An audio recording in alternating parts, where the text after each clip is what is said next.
those Eggo socks, by the way. Oh, thank you. I love you. I bought like a golf clubs pair and We got all the South Park. oh wow, We got Pop-Tart ones, like Bagel Bites. I got Cheez-Its, Doritos, and Sriracha one time. Sriracha. I've got ramen.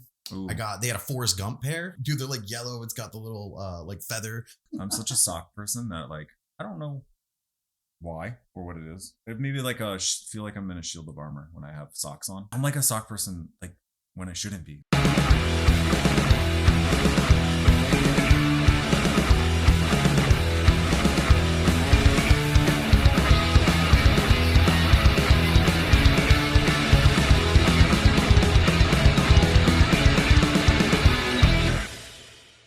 Yo, it's your boy Wrath, and we're here at the Flock House for Flock Party interview number 1. Flock Party 1. I'm Flock Party 1. Flock Party interview number 1. Thank you. Well, who are you? I'm Michael J. O'Neill. Michael J. O'Neill. And how do you know me? Well, how did we ever meet? Did we meet because of the market, or did we meet before the market and then do the market? It may have been a St. Pete thing. Because I've seen you around for a while. I vended at the Iberian Rooster when they were doing their Monday night things. I don't know if you ever in for that. I don't know if I ever went out to it. That was my biggest St. Pete. Is that not functioning for a while? Is that not? No, Iberian Rooster closed, I think, with COVID, like 2020. So yeah, I feel like I lost a lot of that. And that was really cool. I was doing coffee, roasting coffee at that point. I would vend like cold brew. Yeah. Are you a coffee person now still? Yeah. Like you're into coffee? Yes. I say that and then someone's going to be like, you're not that into coffee. Yeah, bro. I would say that too. I am. I own a Keurig. Whatever. So you're probably going to tell me I'm not into coffee. Whoever has the most matcha for the least bucks. Yeah. That's my favorite one. Yeah. Yeah. I was a big coffee person. It kind of turned on me in the last couple of years. Like it started to. I got the stomach problems. The acidity maybe, or whatever. Yeah. I don't know what it is, but I just like. If the acidity is a problem, cold brew. Yeah, I should switch. 0 acidity. I do miss coffee. I'm a tea person.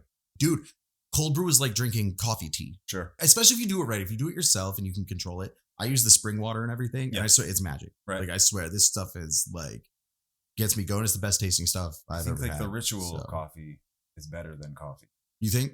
Tea too. Yeah. I know a lot of people who are of the same. I find great joy in steeping a bag and just like doing the whole thing. Teabagging. All of the little I love teabagging. Yeah. You heard it first. Michael J. O'Neill into teabagging. Yeah. Yeah. Check it out. But yeah, I like, it's a morning, whatever. It's the first thing I do in the morning. It's literally the first thing I do. I don't think about water. I don't use the bathroom. I go and I turn the kettle on. Yeah. And I'm like, tea. I got to have something to jam on. You know what I mean? Like, whatever. I like the morning. I should switch to tea. My throat, especially with this winter lately, it's wrecked my throat. And I smoke a lot. And you sing a lot.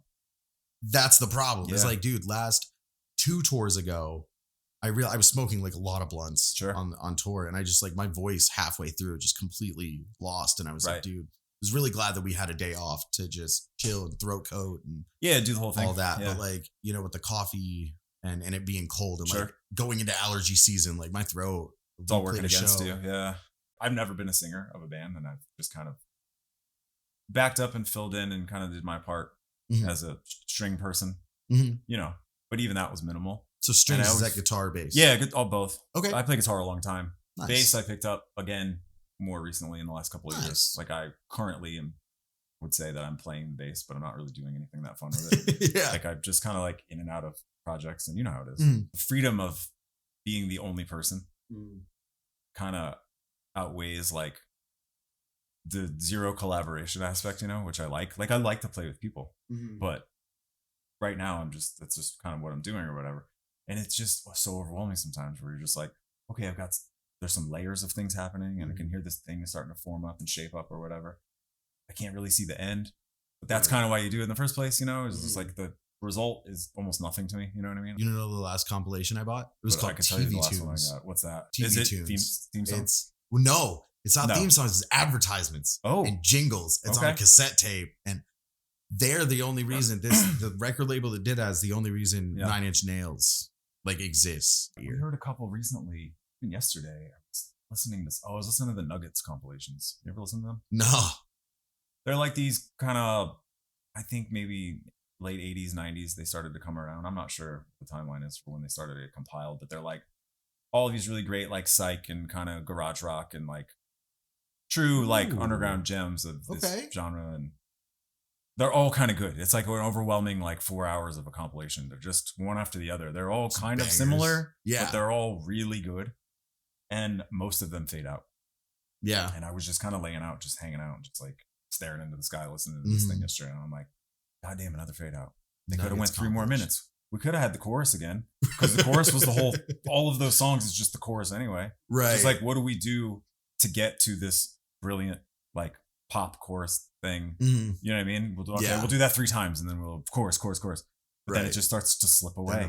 And I'm like, you look and you're like, God, it was only 2 minutes and 10 seconds, that song. Yeah. We could have done another round, right? I love Garage Whatever, Rock, it's not for me to say. Yeah, you should check them out. The Nuggets comps are cool. They're old. There's tons of them beyond that, but I think there's maybe like 4 or 5 volumes of it. Wow. Do you collect things, very many things?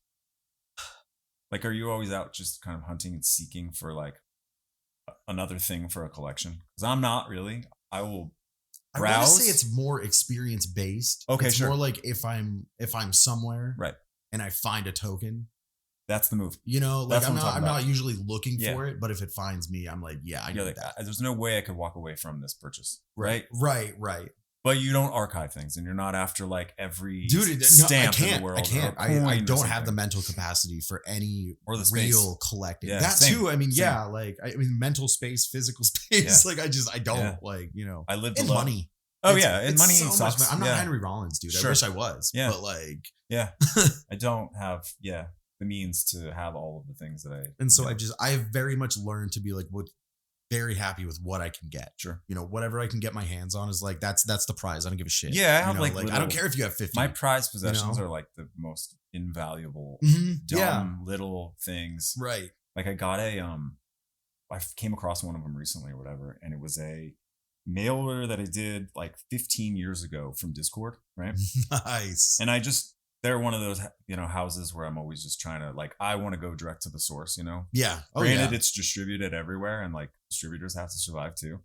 I want to like send the email or write the letter and then correspond. You know what I mean? Yeah. That's so cool. Because I know who's behind the operation there. And I know these people that live there are just like, oh, cool. Thanks so much. So I got this letter back with, I can't even remember what it was. I think it was Fugazi, like Margin Walker. Like I had misplaced or lost a copy of Margin Walker and it got reissued or something. And so I bought this record. And I get a little folded up, little yellow, like one of their physical catalogs folded up with a little letter written in there. And it was like, hey, thanks so much. Damn. You know, whatever. I can't even remember who said it. It was not Ian McKay, but it was like whoever was, you know, under his belt at that point. And I was like, who does that? You know, nobody. And so it stays in this record. I asked you if you were a collector because I wanted to know how you feel about things that go out of print. And if it's like a special thing for you to have an out of print thing. Definitely. I mean, like if you get bummed like me, where you want something to be in print and it's not, and maybe it never ever will be again. And you're like, well, I lost it, you know, whatever. Right. And then you got to deal with somebody who was just trying to make money when they first bought it. And it's like, it feels like it takes the love out of, like I don't feel quite as special. Right. Like some forced reissue kind of thing or whatever, where like everybody's back and everybody's on tour again. And there's no reason to not go see the thing that you missed, you know, which maybe makes it less special, where I'm like, you know, you take something like whatever, you could say the Stooges are back or something, you know what I mean? And you're just like, somebody's going to say that's ridiculous, you know? Right. Or somebody maybe never experienced that, me would be like, oh, I'm so pumped. I'll go see the weird Stooges, you know, like something like that in that vein. Yeah. I always feel like I still missed, you know, because there's people's primes and there's, you know, you're meeting the person at that point who like just wrote these songs. It still has all that energy. And it's still, I mean, I've seen Circle Jerks, you know, in this era, and it's still great to see them, even if they're not jumping up and doing all of that stuff. Yeah. It's still great to see the people who made that music originally. I agree. You know, I'd go see 7 Seconds right now. Yeah. I would leave this podcast and go to 7 Seconds with you. And we would go see 7 Seconds. I would, yeah. I mean, even though I might be a little bit bummed after it, I would still, that's one of the things I would go and do, you know, I would go maybe see Minor Threat play right now, because that would be nuts. It's kind of I try not to be a nostalgic person, especially just things. And like, I don't sit and glare at my record collection and just be like, oh, those were the days. But sometimes I catch myself when I'm alone, just driving or listening to something from 20 years ago. And I'm like, oh man, what a good time, you know? Like, right. I had such a good time. I was listening at the drive-in recently. Mm-hmm. I watched the Omar and Cedric documentary, right? They made like the Mars Volta documentary. Yeah. Which was like the final bare bones, like, this is the story of these two, you know, weirdos. Mm-hmm. And it was really adorable. And I kind of fell in love with them all over again. So now I'm like at work listening to that at the drive-in all day long. Nice. Even the stuff I don't care for, I was just like trying to revisit it or whatever. And I was feeling a little bit like that. I was just like, man, what a time, you know? Right. They don't make them like they used to, that kind of shit, where I'm just like, and they do. They always make them like they used to. And that's the worst part, is now you're like, man, I got to look at these kids, and you're like, I don't want to feel weird because I'm watching people half my age do the shit that I was like. Sure. But I don't know, the guys like us don't pull it like that anymore. No, I don't have the energy. Yeah. It's, you know, so it's really cool when you do find those little few and far between kids who get it. Yeah. And you're like, oh man, it's like Fugazi never stopped. And you're like, holy shit. Yeah, yeah, sure. But that's why I asked if you collected things or whatever. And we were talking about the kind of Discord mantra of like, their thing is like, everything's always in print. Yeah. Almost all of the time. And if it goes out of print, it doesn't take very long for it to come back into print. Word. And granted, you might not get a cool version or like a whatever. And you know, a 180 gram or different artwork or whatever. And it doesn't matter. Like if you're after the thing, it's probably always there. That's going back to their first handful of releases, you know? Yeah. Like I've discovered that in the last couple of years. And I'm like, what a cool thing and irresponsible thing to do with your money. Where you're like, what's the storage like? You know what I mean? Like all of the things pop in my head where I'm like, how do you house all this stuff? It's just a crazy cool, you know, good for them. And for that, I'm thankful because I missed out on a lot of things that I wanted to have and that I do have now. Right. Like I'm not going to get a 1988 pressing, but you know. Yeah. And I had, you know, there's here and there, I got some fun things that I sit on, you know, that are probably pay my rent one day or whatever. Yeah. And it's like, when you have that little nice payday and you're like, I've always wanted this record. I'm going to fucking get it now. Like, I'm not a huge Discogs like collector anymore. You know, I'm just not. Like, dude, I don't have the space. Hard, man. That and you're spending all your time. I don't love an auction. I don't love to like get muscled out on something, and I don't like to snake somebody on the last hour of an auction. It's gamified. I don't have time to monitor it, you know, and just like keep an eye on it and think about it. I just go buy, and if I can't get it, then I don't have it. So with archiving though, like it's the same thing. It's like you having your collection of tapes or records or whatever it is, like you're archiving your experience in your life. Right. Or you're just being an asshole and you're like, I want to have a bunch of stuff to show people. We've all done both, right? It's both. Like there are things that I have in my house where people will come over, an old friend especially, who was kind of tuned into that world at the time. And I'm like, looky. Right. You know, and you look at it and like I want to. There aren't a whole lot of things to do with it if you're not going to listen to it or watch it. Right. You're just like, oh man, remember? And you go, okay, see you in 5 more years. Right. Like I want to copy a Dookie with Elmo on the back. 100%. Like, why wouldn't you? But what are you going to, or is it Bert? It's one of them. The Bert. Yeah. And you're like, what do you do? I think it might be Ernie. You just go, I have this. Right. And you're just like, yeah. And this isn't legal. Yeah. Ha ha ha. But at 45, it brings me great joy to give things like that to people as well. Yeah. And now that we have the market, it's fun to sell them to people reasonably and not you're not a poacher. We're not poaching. We're not auctioning. I'm not trying to make a buck. And it's like, here, you go and experience your life. I remember like the second market that we did, I was unloading this huge CD box that I had of just tons of like things without the sleeve, lone, you know, discs that are in there, decent condition, you know, listenable. And I found a Minor Threat discography. Ooh, and I was like, I have this on a tape and maybe all the records somewhere. I'm just going to bring it and sell it at the market. And this kid bought it who was definitely like 16 or 17. Nice. It made me so happy. Yeah. And I never saw him again. I don't know what he's up to or what his life is like now. He probably hated it. He might have hated it. Yeah. No, that is the coolest. Like, well, like, you know, whatever. Like, it was just an extra thing to have for me that I don't pop a CD in like ever. Oh my gosh. I'm a maxi minimalist. Sure. You know, like Same. I don't like a lot of shit, but like I don't like my records, and there's probably going to be a time where every single record that I have is going to be in someone else's hand, unless it's one of mine that I made. You know, I need that. But, but like, you know, like it is just stuff, and it's music, and it's memories. Yeah. Like you were talking about collectors, I collect moments. Sure. You know, so if I have a little memento from that moment, fucking cool. You know, if I forgot it, then I guess that's what was supposed to happen. I absolutely agree. You know, I'm not a photo person. I'm here now. You know, it's just being present anyway. You know, like I don't need a thing to remember that. I have the feelings. Yeah. You know, I saw somebody like I had a conversation the other day with somebody about like taking photos and just like photo dumps with your phone and the whole to do, whatever. Photos are fine. I love seeing an old photo of Polaroid, especially, or just like a physical photo that happened and we're all part of or whatever. Right. I got some really great ones, but like taking photos on my cell phone, I'm not great at. I don't ever remember to do it. Right. And especially you don't ever remember to look back at. Yeah. At an event or like a thing that I'm getting really into, I'm just kind of like, I don't want to talk. Just leave me alone for the moment. I'm going to experience the thing. I'm going to go home and wish that I'd taken photos and be bummed out. Right. That's why I'm very grateful for my wife. Yeah. Who was like, I want to pick up a camera and I want to take pictures of you. And I'm like, cool. Cause fuck thinking about that. Like, I don't want to think about it. No. Like, but you need an archivist, It's true. I'm really grateful for them now. Like I try to look at it a little bit differently as I say this. I'm like, maybe I should take more photos and like update and upgrade and get a better camera and like capture. Cause I used to tape like every show that I went to. I have so many tapes of shows that I've been meaning to get digitized. Dude, do it. There's some insane shit in there for sure. And like, even beyond that, like just experiences like backstage or hanging out or like people come stay the night a lot, or you're in a weird town and you're staying the night somewhere and you've got all these friends for the night, you're all best friends for like 12 hours, Right. And there's all this footage and you get to the house and like everybody's trading and, it just did a lot of that in my life. And like, I always forget that I have a lot of that still and I could go back and look at it. And I just been lazy, like I should go digitize all of it.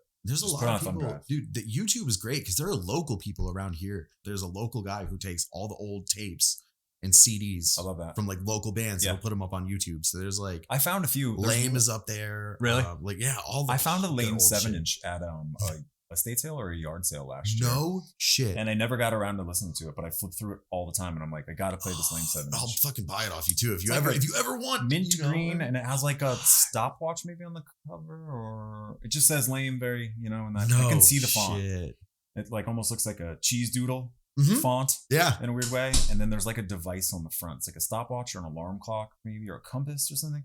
But I never got around to listening to it. I text my buddy Lou, who's kind of in that world. He's the only guy I knew that would have been like, oh, cool. And he was just like, where'd you get it? I think it was like a yard sale or something in town. Their bass player plays for the Law Lizards. Oh, really? Now. So he's been the member forever. They were at the last market, but I didn't get time to hang out with them. Them and Sons of James. Who I love. That. They're all the good best friends. Dudes, yeah. Great friend. They're, really good friends. But the way the market works, I'm just like, there, here, there, hi. 30 seconds of music, and then you're back with the other thing, and somebody's trying to cash out, and you're just like, whatever. I probably could stand to have like some kind of a volunteer, really. But, right. It's just 3 or 4 of us right now. So, the Dirt Mall. The Dirt Mall. That is where we played last year. Yep. Wrath and Wise Guys played 2 sets. In the heat. Yes, that was awful.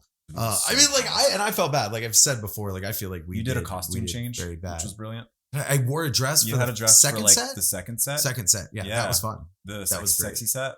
Yeah, the second sexy set. I always say though, people like have asked me since that market, who was that band and the guy with the dress and no shit. Yeah, for real. It happens at all of them. People like pay attention to. Damn, all right. Even if they're passing by, they'll be like, "Hey, I saw your thing," and who was the whatever? And I'm like, "Oh, that was Wrath." I was like, I always say I felt so bad for them. It was so hot. Yeah, no, I felt bad for you. I was like, everybody was just like watching through the window, like trying to soak up the air. I thought we had pushed everyone away because it sounded so bad, man. It's just like that. I've had a few markets where I was judging so hard. The heat wins. It does. Yeah. Yeah. Tell me how did that start? When did it start and why?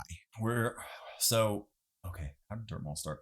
Dirt Mall started when I moved back downtown a couple years ago. I moved back downtown with my partner, Kira and Casey, who run the Florida Room. They purchased and now run the Florida Room, which is an event space downtown. So I moved in with them and I had an entire house full of things that I lived alone for years. So and I owned the house. So it was just all my stuff. And I just had a lot of stuff, like curio things everywhere and tons of records and tapes and just things I didn't really need. And that I just never took the time to go through and pass on, which I should have done, which I've been doing now. But moved in there, kind of became problematic for me. Like, where's all this stuff going to go? Why do I have all this shit? Right. They don't really care about, but somebody's really going to care about. So anyway, we decided to do a market. We're like, why don't we do a yard sale? Or why don't we turn the yard sale into more of an event? Okay. And why don't maybe we have a band at the yard sale or whatever? And so we did that. We started to find music. We got friends to play. friends came to vend and kind of sell their junk. And this was still at the Florida Room? This was at the Florida Room. Okay. It's always been at the Florida Room. Okay. I do host other markets that are outside of that, which we can talk about. That are dirt mall adjacent, but it's always existed there. It will always exist there. Okay. They went all in on the Florida Room. It's their business now. The girls run the business. Wow. Just so y'all know, I don't run that business. I do dirt mall at that business. We all pitch in. We're all on the same team. It's great. They said, why don't we just start doing this here more often, you know? This is not an original idea by any means. Right. And I know that.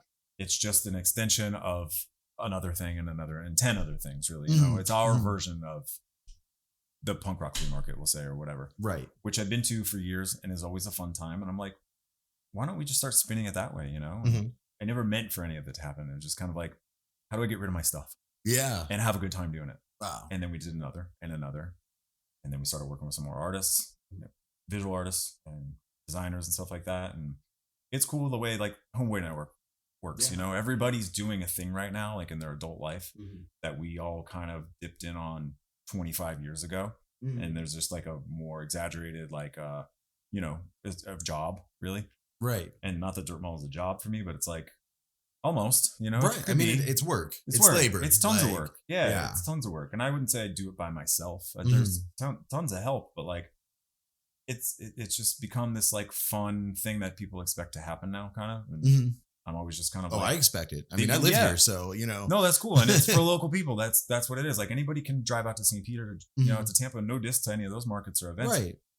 They spawned this, but we just wanted to do a local thing where the money goes in a circle and the business goes in a circle and you can promote your friends and work with your friends. And that's what we got. Rarely do I ever have to ask strangers for things or people that are not really in your world. And that's kind of the good thing about dirt mall is there is no platform. It's always kind of evolving and the music is always different. And the vendors, we try to always do. I always have my friends vend, but I'm always branching out trying to get new vendors. I wouldn't say it was hit or miss, but you know, weather is a huge thing. We're primarily indoors.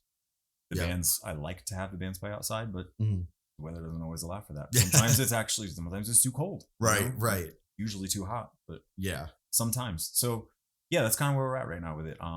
It just kind of evolved from under our feet in a weird way, like on its own. That's awesome. We're lucky because the businesses next door in that whole strip are in tune to it and they're buddies and they're all big fans and everybody benefits from it, I think. You know what I mean? Yeah, I think so too. We're not like, there's not money in dirt mall.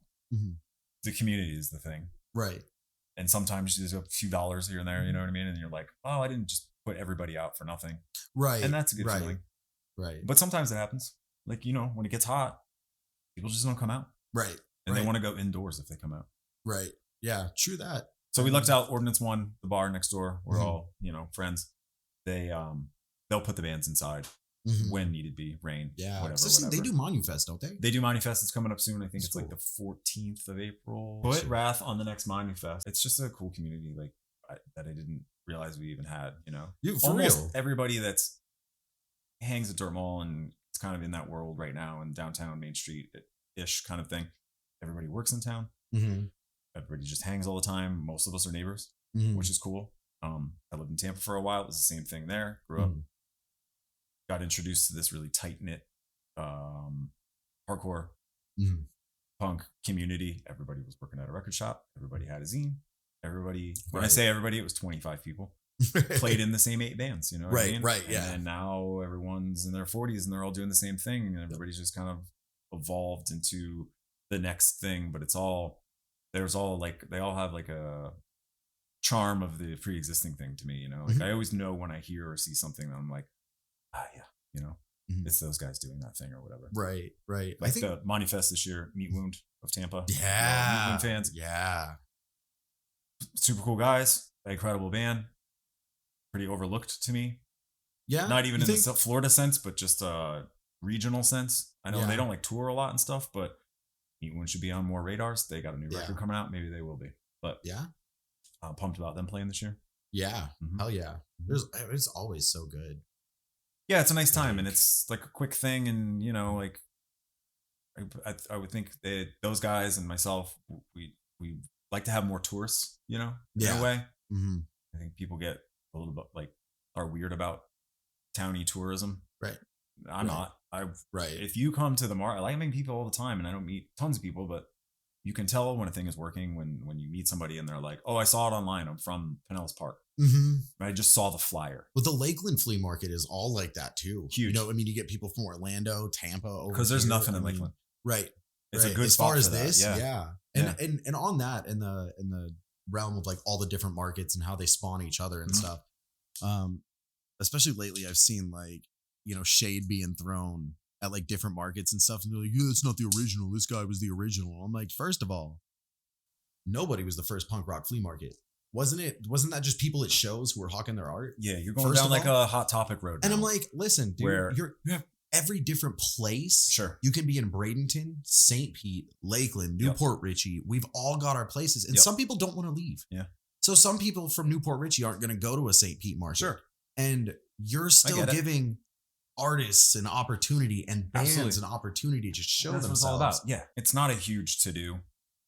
There are a lot of people, a lot of hands involved, you know, have help, which is cool. And everybody's super supportive. And I don't really deal with anybody who says no in a way, you know, there's no negativity surrounding it to my knowledge, you know, if you got a problem, please reach out and definitely let me know. Cause to Michael, everybody else is kind of like, people have a good time, generally have a good time. And I think it's because we have our own version of a thing that is generalized. Like people know that this exists in the world and maybe can't get out there. And maybe you have kids. We kind of provide a thing, you know, like it's a platform for not just, I think there's this idea of Dirt Mall being like a place where punk bands play and people sell junk, you know? And I think that's like, I have had people ask me, you know, and just, I know that's what they think about it. And that's fine. It's not that, but going forward now, especially like in these next few or whatever, we're trying to change the music up a little bit and keep it still very DIY. Check out Nats and Ironing on the 23rd.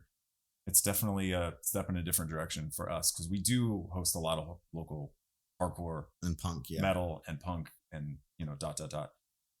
which is fine because they're all buddies. But I reached out to this guy who I met in passing a few times in my life. His name's Andrew Chadwick. Very nice band. He had a record label called Boxcar for a while. I don't know if you're familiar with the Boxcar stuff, but he's been in Gainesville for a long time. He's been doing ironing. I think he celebrated his 20th year as ironing yesterday at a party in Gainesville. Yeah. Okay. And he's real cool, and it's a different step for us. I hope it works out, and if it does, I don't really care either way. I just want it to exist, so we're gonna do it. But he does like it's a sound collage, I would call it, of different platforms. He's like got micro cassettes and like a few different turntables, all set up on ironing boards, mind you. Oh, ironing. Okay. A lot of ironing going on. Awesome. And he just kind of works it out live on the fly. And I would say it's kind of more adjacent to like dub, noise, electronic, kind of everything, really. I couldn't tell you what it is. And, you know, I'm excited. I'm going to be at the I would hate to tell you what I think it is. But that's what I think it is. Dude, that's amazing. And Nats are fun. Nats are like, what did you think of Nats when you heard them? Like, what did you think it was? At first, when I saw Casio punk / pop. Yeah, I stole that from their Bandcamp. Sorry, Nats. Right. No. I was unfamiliar, and now that honestly, I'm way into it. It's a very good way to describe. I mean, if you're familiar with like the chiptune scene and that sound at all, they're pretty much what you would expect. Sure. You know, kind of dissonant, also poppy. Yep. Very hard to hear. Yep. But it's fucking great. There's something charming about it, right? Right. Yeah. There's just, and like, I mean, I'm sure you said you watched the episode. So my review of it was like, it's so dreamy and chill, but it's still so up tempo. And like, it just gives you this weird dissonant feeling where you're like high and you're like, I want to just chill, but I'm just laying in my bed. You just want to bop. Yeah. It's a bop. Like what the fuck? It's a good bop. Yeah. Like it's fun. And I want to see it live. Yeah. You know, pumped. Yeah. It's one of those bands that I'm like, dude, I would love to master your music, but if this is what you want it to sound like, then I don't want to touch it at all. It's you guys. Come out and hang out and talk to them. Yeah. I don't know any of them personally. I'm going to be there. Albeit maybe very hungover because we're filming our first special that weekend, like a whole thing. But no Sunday morning. I don't care how you show up. You know, I would be fucked up, but just as long as I'm excited because it's really interesting music. And like you said, you've had bands and stuff that obviously for most people it's a little left of center. Yeah, I don't know. I'm not a collector of things. I like to look at things that I want to collect, right? Pick them up and carry them around and put them back down and leave without them, right? But like you said, every once in a while, there's a thing. Like if I find like a 7-inch or something, especially, you know, I love 45s, like we talked about earlier. I've never been a huge full length LP person because I always get bummed out or disappointed by them. Not all of them. Don't get me wrong. It's hard. There's some great front to backs out there. And those are the ones I stick to. And they're all from like 1995 for me. Yeah. So I'm just like going forward, I'm like, how many like Mars Volta records can I listen to front to back? Love this band. Right. But a 90-minute LP is a lot. That is a lot. It's a lot to take in. That's a lot. And I usually walk in and out on half of it, so I miss it anyway. So I'm like, give me a good 10-inch. And because if you're gonna put a record on, it's got to be the experience. I want to sit there and listen to it, and that's why I don't even get to do it that much. Yeah. To be honest, like I don't even get. Yeah, I don't get to like have a day of vinyl. So tell me more about the Dirt Mall and what especially coming up and what's going on. The Dirt Mall, we usually have so the studio space holds 7 to 8 vendors comfortably, 6 to 7 maybe if you really want to spread out. Like I said, we keep it pretty local, People drive from other counties and whatnot or whatever, but everybody's Florida based, mostly Port Richey based. I've got 2 or 3 vendors who are good friends. They're always kind of our home base, I myself, I'm not vending the 23rd just to make space for new friends. Okay. There are 2 guys named Jimmy and Eric who are good buddies. Jimmy Michaud, he runs Vinyl Night at Ordnance 1 on Mondays, brings a shitload of records. There's a lot of records for sale, and he encourages people to bring whatever they want to listen to, and he just plays whatever they want to listen to. Nice. Okay. And it's all over the place. I mean, it's really there's no scenario, Nice. He just plays whatever. It's good, and it's kind of turned into its own little market, kind of pop-up Monday night record shop in a way. That's every Monday? This is every Monday at Ordnance 1. Okay. Around, I think 6 or 7-ish it starts. Something like that. Yeah. Awesome. He's been doing it a couple of years. He's a good dude. They are coming. They have a business called Swamp Sounds now, which is kind of like a vinyl curation. Yeah. Maybe started on a Discogs, I would imagine, something like that. Auction. And they're selling now, and they're coming to set up a huge booth.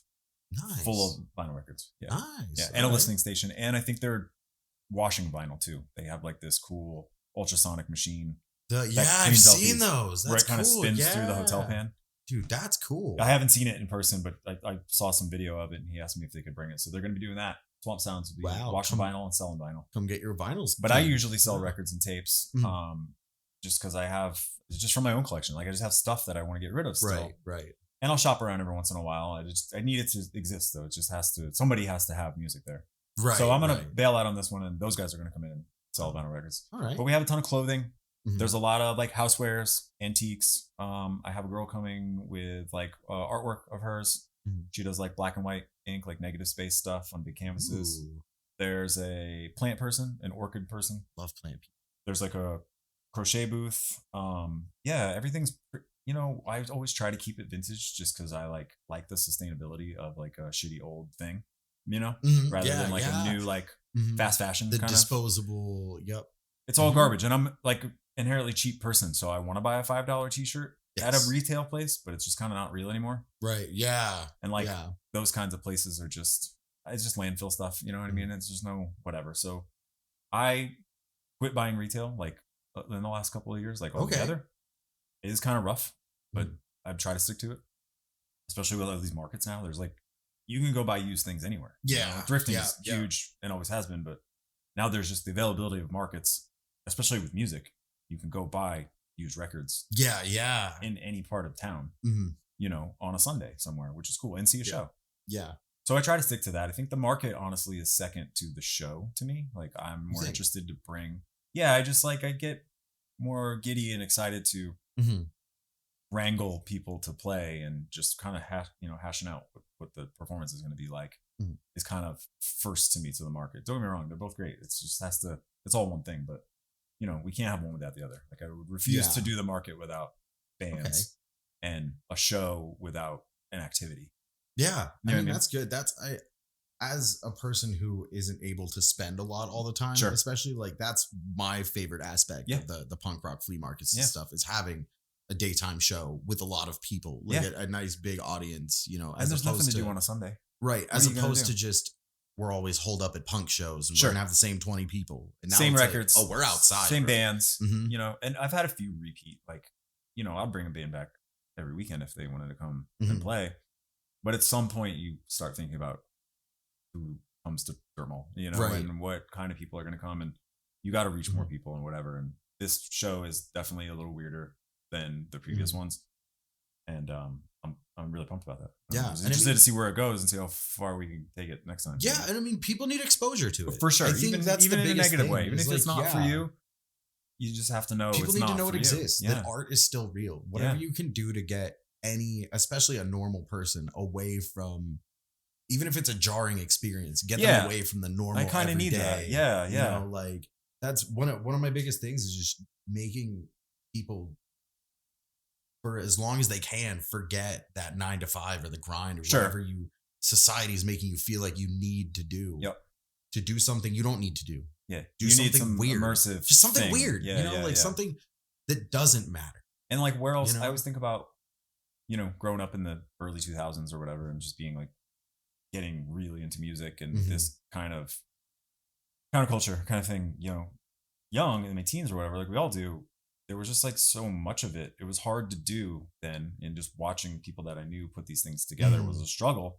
Like I would talk to people now who are a couple years older than me about how they would book a tour just by writing letters, and a rotary phone, and how many months it took to make like a zine happen because it was the back and forth was like, right. And you calling in, people just are not home, and there's like a lot of messages and a lot of letters. It's crazy. It's crazy to think about. I used to buy a lot of zines. Like when I was 20, they would have like a zine fest would come through town, and every city had their own like kind of zine fair, or any of the fests would have like a zine section.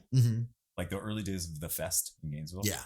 I would go out and there was just like a whole zine market. You're just like, dude, I want everything. I don't even know why. What am I going to even do? What even is any of this about? Right. Your trip, or your train hopped or whatever all summer. Right. And I would buy them for $2 or whatever. And then the bonus is like opening everything up and everything just spills out. And there's just like postcards and stickers everywhere and patches and a mix CD and all that stuff or whatever. And I know that we are kind of getting back to that, like I tuned out on the zine world for a while, but I know that we're getting back to it because they see some for sale. You know what's a really great resource? The University of Maryland, the UMD website. They have a really great archive of like all of that area's 80s, early 80s and 90s zines, flyers, everything. And I've been reading these like early 80s DC zines from. Yeah. I remember when amazing. When that was like published or like, public. And they're all very like, they got a lock on all of it. It all exists in some archive somewhere in Washington, D.C. or whatever, or at the college. But it's free on the website, and they're all super high def. And I've been reading all of these zines, and it's just interesting to see like nothing has ever changed. Yeah, like we're all dealing with the same shit, and everybody's still bitching about the same stuff and still struggling and trying to like just build a community, so they have something to do, and then everybody's like wants to know people like them. And that's why stuff like this and the dirt mall, I think, are really, I do too. important. I always think about the kid who's in the big black hoodie, who's like weird about his body, probably, or she or they or whoever, just a person who comes in and they got no real identity yet, but they're like biting on their little lip ring, and they're real nervous and they're just like looking at the tables and they're like, and they come up and they have like a handful of records at the end, and they're like, that person is going to get away real cheap, first of all. Right, not for free. Right. Because we all been that person, Right. And I'm just like, it brings me so much joy just to see all the bullshit of mine that I own that they picked up. Right. And I'm like, you know what? Just give me $3 for a 10 record. I don't care, dude. Right. Like, go home, have a blast, go nuts, and just be a weird person for the rest of your life. Or not, or you hate it. Right. Or go the other way, and that's fine too. Right. But I don't have to look at it anymore, which is the whole thing. Yeah. And maybe you got something out of it, and maybe I'll hear your band in 10 years or see your film or whatever, and it's amazing, and that, like, you have to put emotions aside with that because maybe it won't happen. Maybe it's nothing, but I think about that. I do. I'm like, oh man, all the stupid little things I picked up in my life that I think about that were just insignificant, but they're not. Dirt Mall is probably 50% Bart Simpson to me, in a way, whereas like, let's see what we can get away with. And not hurt anybody's feelings at the same time. Right. You've seen probably the logo and most of the artwork. Right. I've just plagiarized as many retail businesses as I ever could and tried to just throw it at a wall and see what we could get. And never really caught anything for it, No. But now it's kind of matured a little bit in a way where it's like, all right, I know what I have to do. And the thing has to get done either way. And why have a shitty event? Right. Why make it worse for anybody else? Yeah, you just learn how to do it in a a more respectable way. Sure. Anything I poke at or it gets poked at or, you insinuate maybe you think it's being poked at is all out of love. You know what I mean? Like whatever we're trying to steal and rework and throw out there is all probably nostalgia, Right. Most I would say. I'm not like a super nostalgic person, but I do have a love for like a certain time and place that kind of now we know can still kind of exist. I think that's the biggest paradox of like the current modern state of punk rock. Right. Is like we're all just a little more mature about it and like maybe a little slower. Yeah. Because we've slowed down, but like I almost have more fun. Next Dirt Mall is Sunday, March 23rd at the Florida Room, 5742 Main Street. And it's free. It's always free. Dirt Mall is and always will be free. There's about 8 vendors, I believe, at this one. Lots of goodies. 2 great bands coming to town. Nats are coming from Tampa, and Ironing is coming to play from Gainesville. Always free. Please come. Bring a friend. 11 to 4. 11 to 4. Bands start about 1:30. Sponsored by Mike Curry Electric and Sale Winds Realty this time. I'm going to be there. Out. So you get to hang out. Rath's going to be there. We're all going to be there. Michael's going to be there. It'll be a good time. Thank you for being here, man. Thanks for having me.